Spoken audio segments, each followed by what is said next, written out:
Today I want to share a story written by Colette Bugeaud. In it, she discusses her childhood, and she admits that the one thing her family would all agree upon is the fact that she was easily frightened. In her story, she questions what was she really frightened of, and where did her fear come from. She goes on to say not only what has helped her, but how she knows she's improved. So this is Colette's story. It's called Fear.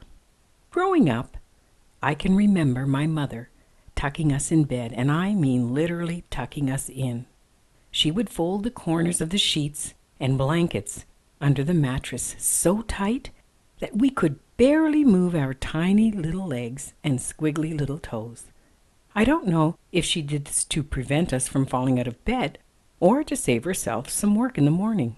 But our beds were hardly wrinkled when we woke up. As she tucked us in, she would always add, "Don't let your feet stick out, or the bugs will eat your toes." I have many other memories where I was scared as a little girl. Once when my parents were having a party, the music was very loud, and it must have been quite late. I was probably around 4 or 5 years old, when suddenly the characters on my curtains started to speak to me. I was so scared. I wanted to scream, but nothing would come out. I was paralyzed with fear. I tried not breathing, hoping they wouldn't see me. Was it real? As a 5-year-old, it was as real can be. By 5 years old, I was afraid of bed bugs, afraid of my curtains, and afraid of the dark. At 9 years old, my parents divorced. My mom, my siblings, and I moved into a 2-story apartment. I don't know if it was a lack of cartoons on television or an interest in scary movies, but my mother let us watch a scary movie. It was called something like People Under the Stairs. Basically, it was about dark little monsters living under the stairs that would snatch people going up the stairs and make them disappear forever. Now I was afraid to go up the stairs. I would actually make a run for it and hope that nothing would grab me. My heart would race with me every time. Another scary time in my life was when I was 12 years old.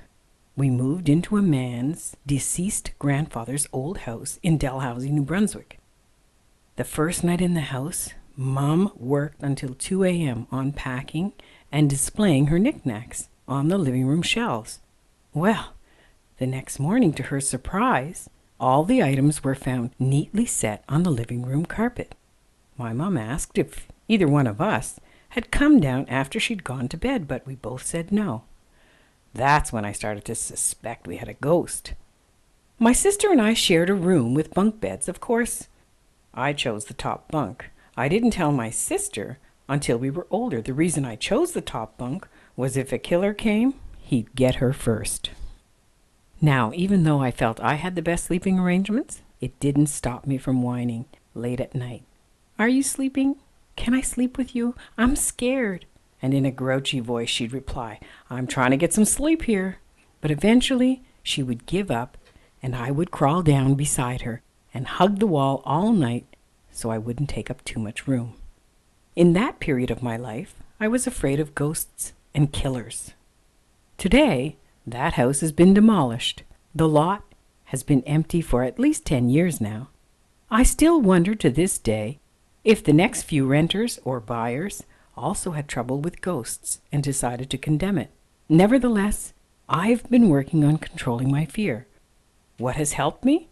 I no longer watch movies that have too much violence and guns, movies with serial killers, or scary movies.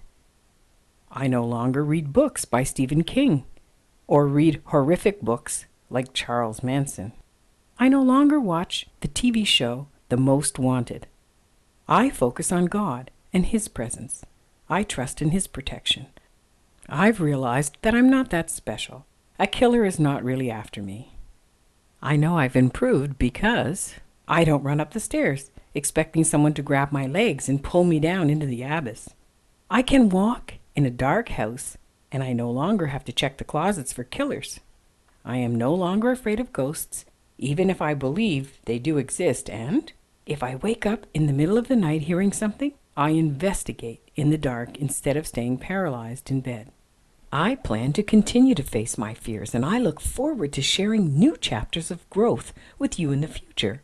Don't be afraid to address your fears. Remember what Scrooge said. It could just be a bit of undigested beef. Then again, Marley's ghost did warn him about the three spirits to come. The only spirit that concerns me today is the Holy Spirit. Let him be your guide. This is Linda Lewis, and I once heard it said that fear is never a reason for quitting. It's only an excuse.